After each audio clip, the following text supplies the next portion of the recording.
Como si de un mal chiste se tratase, nuestra vida tiene un solo objetivo. Nacemos para trabajar y como boxer en la rebelión de la granja, morimos trabajando. Pero ya lo dijo el apóstol San Pablo, el que no quiera trabajar, que tampoco coma. Cariño, que duermo tranquilo, no se organizan ni a tiros. Si los pongo a currar 20 horas a cambio de nada, culpan al vecino. No sé si sonríen, nunca les miro, vuelvo a decadencia, en cada suspiro se acercan a mí. Me dicen, gracias patrón, no, gracias a ti por hacerme más rico. Con plusvalías no imaginarías todo el beneficio que sale de ese precipicio llamado trabajo al que vas cada día. Hey, buenas noches mis explotados suscriptores.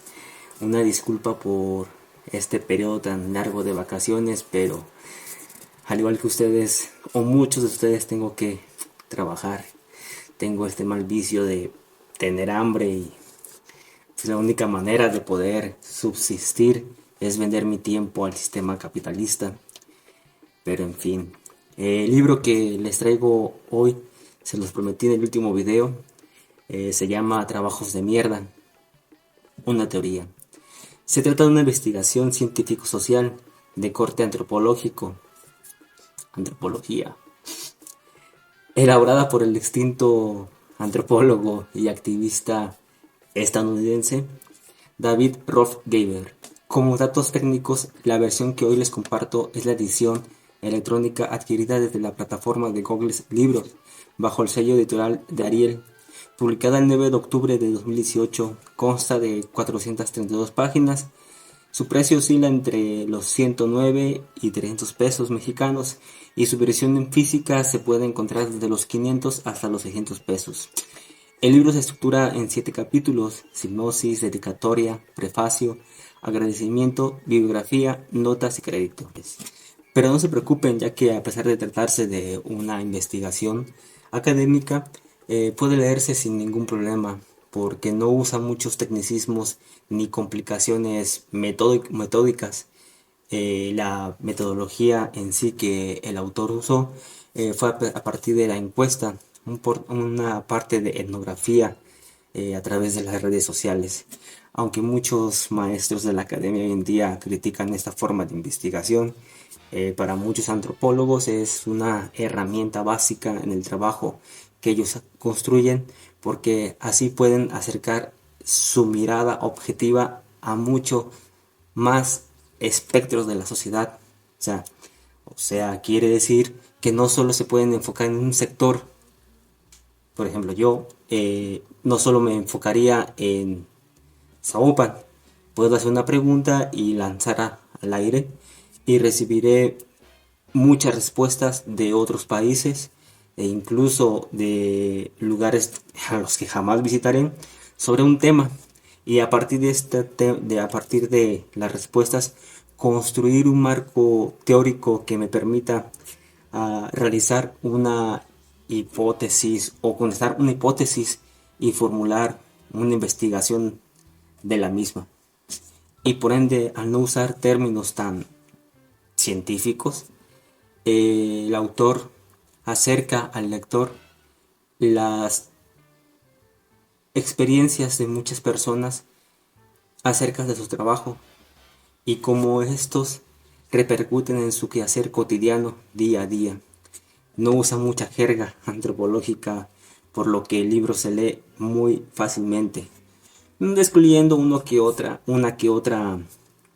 gráfica, una que otra estadística. El libro es ligero. Es ligero en términos, digamos, que de leer, porque sí son bastantes páginas y si tienes cosas que hacer como trabajar, pues sí te va a llevar un poquito más de tiempo leerlo, pero se disfruta, porque viene bien estructurado. La investigación nace derivado de un ensayo redactado por el mismo David en la primavera del año 2013, que llevó por título Sobre el fenómeno de los trabajos de mierda. A través de la etnografía, Geber somete al escrutinio de la mirada antropológica la relación de los empleos a los que nos sometemos y su importancia en el entorno social. En el momento de redactar el ensayo que daría inicio a este libro, realiza una comparación histórico-social entre la predicción que en 1930 haría John Maynard Keynes. Keynes es un economista británico. Espero algún día traerles una semblanza de lo más importante que este hombre hizo. Bueno, volviendo al tema. Sobre el futuro de las jornadas laborales. Él sostenía que para fines del siglo XX, derivado de los avances tecnológicos en países como Gran Bretaña o en Estados Unidos, la carga laboral llegaría a ser de 15 horas. O sea, 15 horas semanales, o sea, no diarias. 15 horas. Hoy nuestros diputados se alegran y dicen, hoy hemos logrado reducir la carga laboral de 42 a 40, no, de 48 a 40 horas. Gracias, gracias señores diputados, ¿no? Qué gran alivio, ¿no? 8 horas menos, el patrón no me va a cobrar por ellas, Ay, perdón, en fin. Eh, Claramente esto no sucedió por todo lo que después de la Segunda Guerra se derivó. Nos acostumbramos a un boom explosivo de la economía y de esta manera de olvidarnos de que el mundo se puede terminar en un instante con las guerras internacionales. Y recordemos que después de la Segunda Guerra Mundial vino este complejo y místico y algo sin sentido de la Guerra Fría. Entonces prácticamente se vino una ola de hiperconsumismo. El capital como tal arrasó con toda esta sociedad que hasta entonces se venía construyendo en el mundo entero. Recordemos que no hace mucho tiempo en los Estados Unidos, después del boom, después del crack del Jueves Negro, las políticas cambiaron en torno a la generación de riqueza y economía, pero como que no les gustó a muchos el asistencialismo, que en Estados Unidos no fue como en Rusia, o sea, no era un modelo socialista. Sencillamente el presidente Roosevelt lo que hizo fue, a través de la apropiación del trabajo, generar empleos, aunque fueran temporales. La construcción de carreteras, de presas, lo que se trataba era de generar empleos para que la gente no se muriera de hambre. Recordemos que desde el Jueves Negro, que fue en 1929, hasta 1935 o 38, el mundo entero entró en una crisis muy fuerte. Recordemos que después del triunfo del eje victorioso de los aliados, el mundo entró en una relativa calma. Pero más que nada es porque entramos en este nuevo modelo capitalista voraz. Y por ende, pues no, las predicciones de Keynes no se pudieron dar de bajar las horas a 15 horas. Se necesitaba explotar más al trabajador. Incluso también fue pecado del trabajador, porque al tener una fuente más, digamos, generosa de empleo, una fuente más generosa de riqueza, por ende también tenía un mayor tiempo para disfrutar de esta fuente de riqueza. Mayor tiempo en el sentido de que no tenía que estar buscando de dónde comer. Es donde nacería la generación de los boomers. Prácticamente entraban a trabajar en un empleo, se mantenían ahí. El sueño americano: carro, casa, aparatos domésticos, una esposa que te esperara después de tu trabajo, los hijos a la universidad.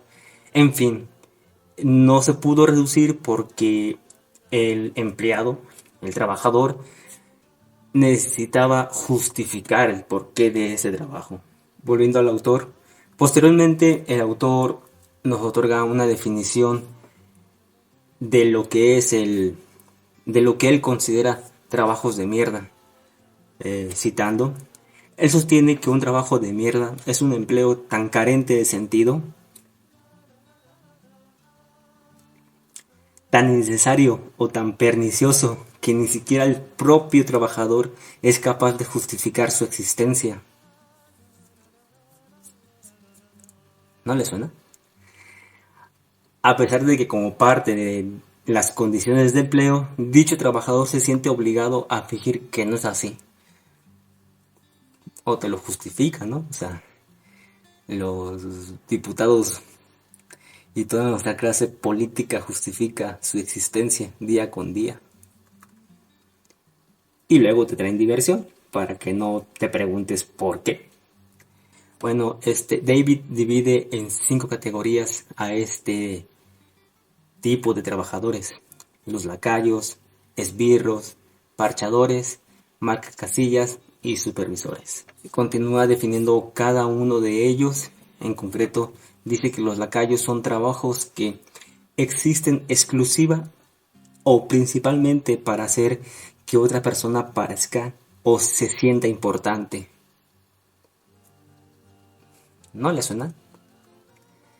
Después se refiere a los esbirros, en un sentido muy metafórico, ya que no hacen referencia a los gángsters o matones.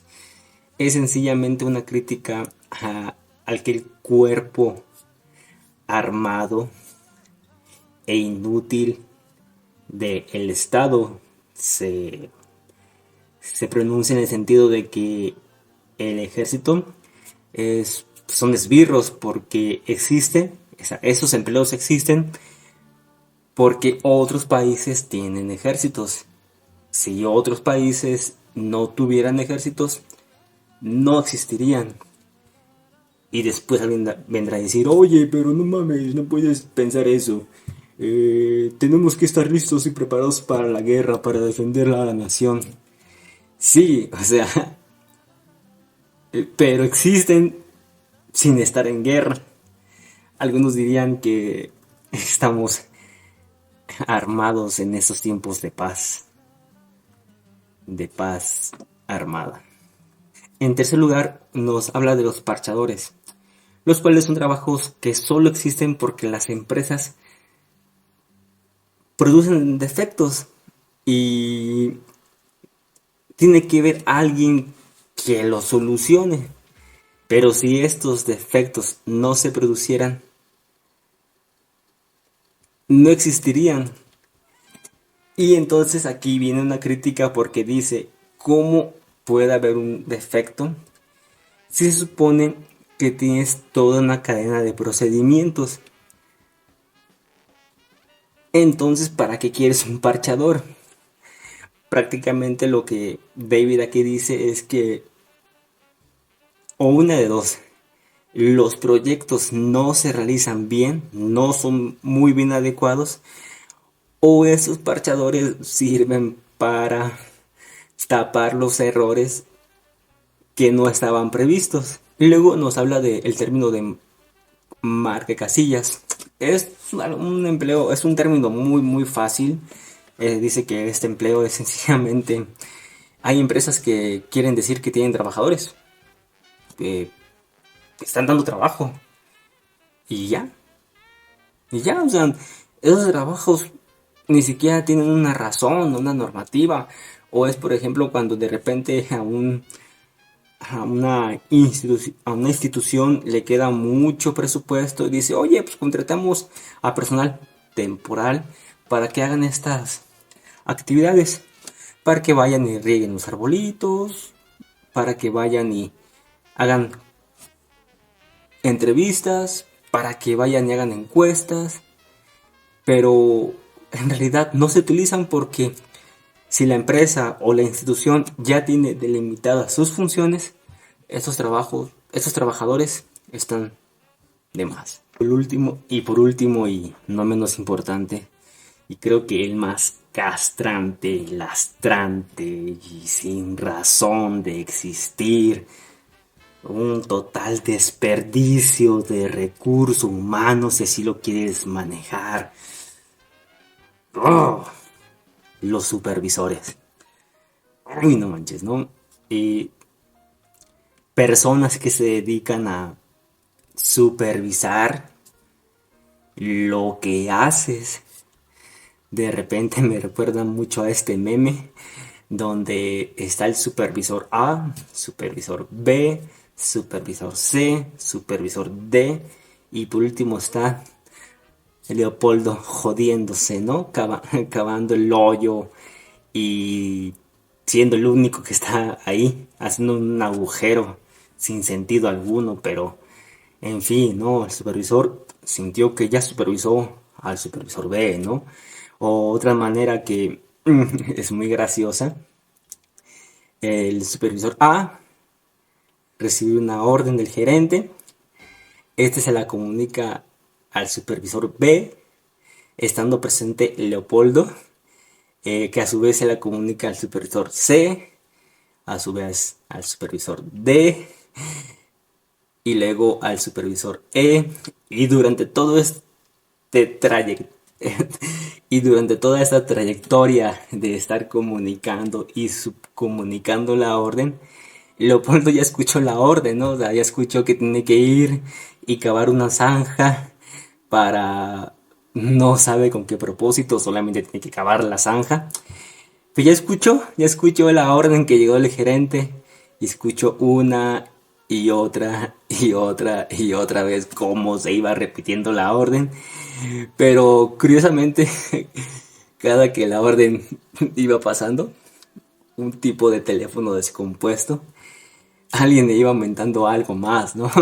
Al final tenía que hacer un hoyo, o sea, al principio la orden era hacer un hoyo de 1 metro de diámetro con una profundidad de 5, no, menos de 2 metros, 1 por 2. Y no, al final tiene que hacer un pozo de diámetro de 3 metros con 5, poner el azulejo y llenarlo de agua. O sea, tiene que ser una piscina. Ya no era un pozo, es una piscina. Pero todo ese mundo se dedicó a supervisar que la orden se haga, que el empleo se haga. Y curiosamente todos estos supervisores cobran más que el mísero Leopoldo. Cosas que pasan. Bueno, y después de leer las definiciones, nos podemos preguntar, ¿en verdad? ¿En verdad existen ese tipo de trabajos? ¿En verdad hay gente que se someta a esto? Y pues para nosotros los latinos, sí, o sea, lo vemos a diario, lo vivimos, lo algunos lo ejecutamos, otros lo ejecutan y otros están muy felices siendo parte de ellos. Y la otra pregunta es, ¿y por qué? ¿Por qué a pesar de que sabemos que existen este tipo de trabajos, lo seguimos haciendo? Y es que esto viene a colación durante las entrevistas que Gaber hace. Muchos de estos empleados, trabajadores, son conscientes en cierta manera de que su trabajo pues no significa nada, no representa nada, no tiene un fin social, eh, por lo que ellos deciden dejarlo e irse. Obviamente estos trabajadores que deciden dejar este empleo e irse son en su mayoría en los países anglosajones, Inglaterra y Norteamérica. No sé, en Latinoamérica, o sea, de México hasta Buenos Aires, quisiera que no fuera cierto y que mi argumento fuera inválido o que alguien me invalide, pero no. O sea, si nos dieran un trabajo de mierda, un trabajo cómodo, lo haríamos sencillamente porque pues, hay que comer, hay que vivir, hay que comprar el iPhone, que ya viene el 15, hay que gastar en lo que sea, lo mínimo que sea en comida para sobrevivir un día más. Cuando estuve leyendo el libro y cuando me topaba con esas entrevistas, con esas experiencias de vida que los entrevistados hacían, que los entrevistados decían, Me sorprendía mucho de cómo, oye, ¿cómo puedes renunciar a un trabajo tan bueno, no? Y muchos de esos empleos ni siquiera tuvieron que esforzarse para conseguirlos. Se los consiguieron la palanca, la famosa palanca. Eh, Empleos en empresas muy importantes, con buenos sueldos. Y aún así dijeron, no, no me siento cómodo, no me siento a gusto, me voy. Para mí, como clase trabajadora en México, eso sí me sorprendió porque, bueno, nunca he estado acomodado en un empleo. La mayoría que tuve y que tengo han sido porque voy, presento mi formato amarillo de empleo, después mi currículum y pues tal como tal lo conseguí el empleo. Y, y no manches, no, o sea, ay, doy lo mejor de mí para que no me despidan. Pues sí, por el miedo, por no quedarme sin comer. Después te haces de tus cosas, te haces de tu moto, te haces de tu casa, te haces de tu celular y decides seguir trabajando porque tienes que mantener este estilo de vida, entre comillas, que te estás comenzando a dar. Incluso aunque sean trabajos monótonos, incluso aunque solamente tengas que estar ahí presente, incluso aunque tengas que andarte en lambebotas, hay una significación del trabajo en México que malamente l- le hemos dado. O sea, prácticamente vivimos para trabajar y apoyamos esta explotación laboral. Las condiciones socioculturales de un país anglosajón y nosotros no es igual, no es la misma y por ende no podemos renunciar sencillamente a nuestros empleos por seguir nuestros sueños. Por ejemplo, a mí me gustaría mucho publicar diario, no sé, cada tercer día, estar haciendo videos o hasta haciendo trabajo en Twitch, aunque nadie me siga, no sé, o escribiendo, no sé, algo que me guste, que me apasione. Pero las condiciones en las que yo me desarrollé no son tan fáciles que te salgas de esta carrera de estar trabajando.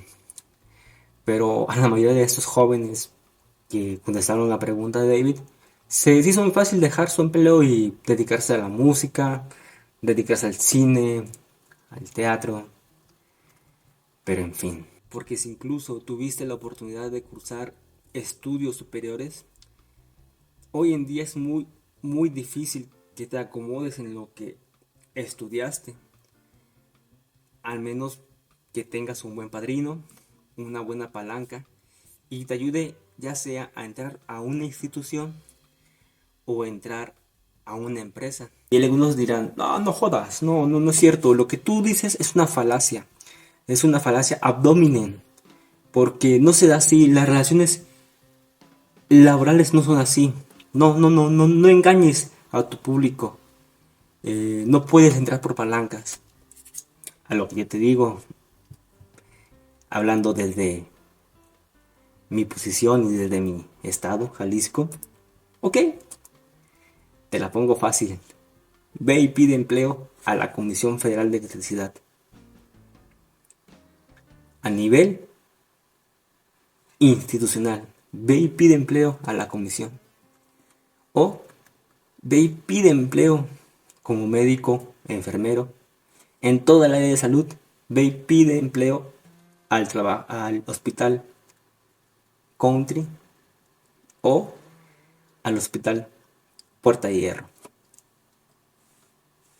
Hazlo.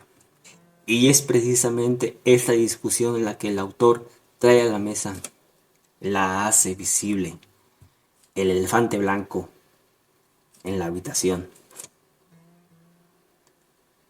¿Es necesario? O sea, ¿vale la pena sacrificar nuestra existencia, nuestro ser, nuestra libertad, entre comillas, por un trabajo, pero sobre todo por un trabajo de mierda. Y lamentablemente la respuesta es que sí, porque para muchas personas el trabajo lo significa, les da una razón de ser en su mísera existencia. Me explico. Cuando alguien te pregunta, oye, ¿a qué te dedicas? Automáticamente dices, oh, yo soy analista de recursos de riesgo. Wow, ¿y qué es eso? No lo sé. Analizo datos estadísticos para poder prever si una empresa es factible. Oye, ¿y a qué te dedicas aparte de venir a cotorrear? No, yo trabajo en una firma de abogados muy importante, la cual lleva a juicio casos y litigios que no te podía explicar porque no entenderías.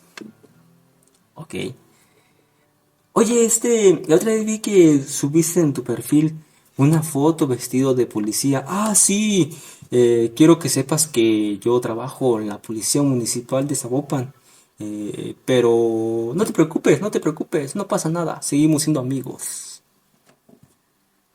Oye, bro, ¿que te metiste al ejército? Sí, ya no podemos ser amigos porque automáticamente ya hay una división entre tú y entre mí. Yo ya soy militar, yo ya dejé lo civilón allá. Tú ya no eres igual que yo. Yo porto un uniforme, soy un soldado, el ejército me reconoce como tal y ya no somos iguales. Así que apártate, civilón. Oye, sabía que la otra vez me habías dicho que ibas a entrar a trabajar con esta diputada a este proyecto. Ah, sí, sí, sí, sí entré, pero, ¿sabes? Te voy a limitar que ya no hablemos porque esto perjudica mi imagen social. En fin, el trabajo significa y nos da significado como personas. Trabajo muy duro, como un esclavo. Ay, ya se me olvidó todo. Bueno, páguenme dinero. Un excelente empleado, Smithers. Una sonrisa en los labios y una canción en el corazón. Hacienda.